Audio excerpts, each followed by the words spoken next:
कंगना रनौत जैसी सुंदर है महिला है। इनका तो महिलाओं को देख के सारे नेताओं के लाट टपकती, जैसे जंगली कुत्ते नहीं घूमते। जितने नेता हैं यहाँ पर, दो दो तीन तीन औरतें कर चुके हैं।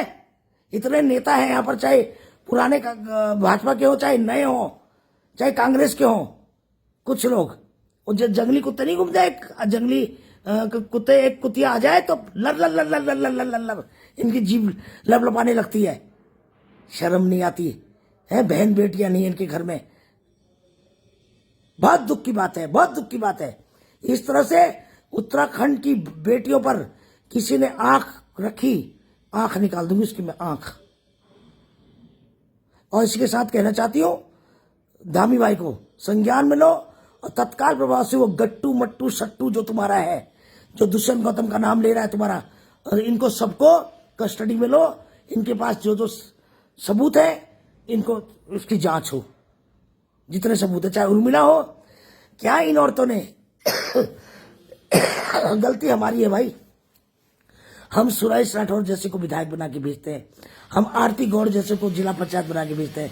कितना गंद इन औरतों ने बनाया। छी छी छी छी छी छी छी छी छी। बड़े दुख की बात है, बड़े दुख की बात है। नमस्कार उत्तराखंड की समस्त जनता को मेरा नमस्कार। जैसे कि मैं पिछले 3-4 दिन से लगातार देख रही हूं फेसबुक में गट्टू गट्टू गट्टू।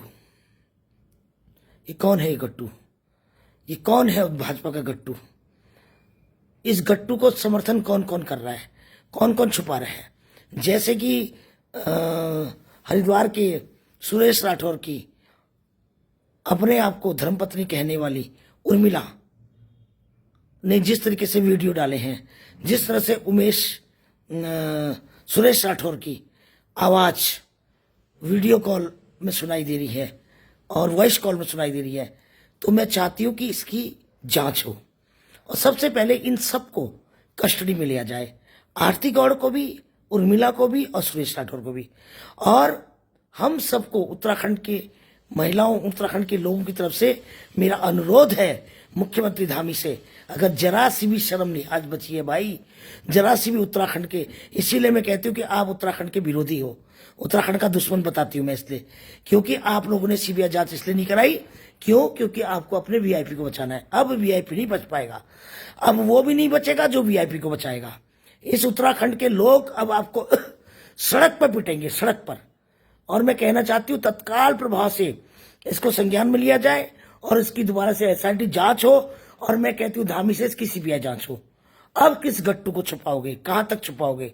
और इसकी वॉइस कॉल की जांच हो।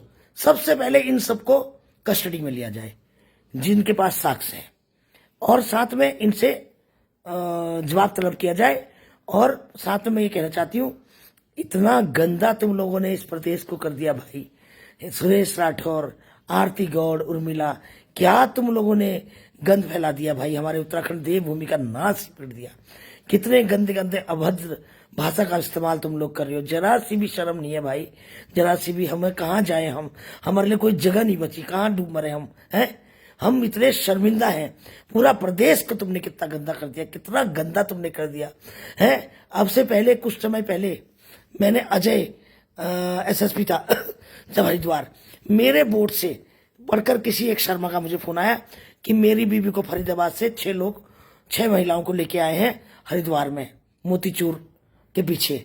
और जब मैंने निहारिका मैडम को बताया तो 2 दिन बाद ये लोगों ने, पुलिस ने उनको पकड़ने की जगह पुलिस ने उनको इन्फॉर्मेशन दी और उसके बाद उनका वो देहरादून आ गए। 1 महीने बाद वो महिलाएं मिली हैं।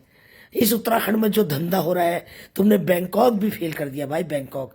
बड़े दुर्भाग्य की बात है, बड़े शर्म की बात है, शर्म की बात है। डूब मरो भाजपाइयों, चुल्लू भर पानी लेके डूब मरो, तुम डूब मरो। छी, तुमने नाश कर दिया उत्तराखंड का, लूट भी मचाई। आज 1100-1200 लड़कियां गायब हैं, जिसमें 200-250 लड़कियां तो दिल्ली में दूसरे घरों में काम कर रह रही हैं, तो यहाँ से गायब। 700-800 अंकिता भंडारी हो चुकी हैं। 700-800 महिलाएं कहाँ गई? वो कहाँ गई? वो महिलाएं कहाँ गई? वो लड़कियां हमारी। और आज अंकिता भंडारी को न्याय दो, अभी दो, वरना तुम लोग क्षेत्रों में, भाजपा एक बार कुर्सी पे उतर जाए, ये सारे के सारे जेल जाएंगे, सारे के सारे जितने तुम अगर वीआईपी को बचाओगे, तुमको एक सड़क पर पिटोगे तुम सब।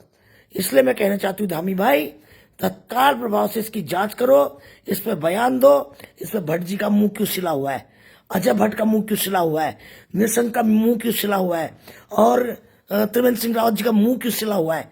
जब जवाब दो, कौन है वीआईपी? क्यों नहीं वीआईपी को गिरफ्तार कर रहे हो? क्यों नहीं गिरफ्तार कर रहे हो वीआईपी को? आज तुमने वीआईपी को बचाने के लिए पूरे देश एक हुआ अंगत से न्याय मांगने के लिए उधर निर्भया के लोगों को फांसी की सजा, और हमारे वीआईपी को तुम पकड़ नहीं पा रहे हो।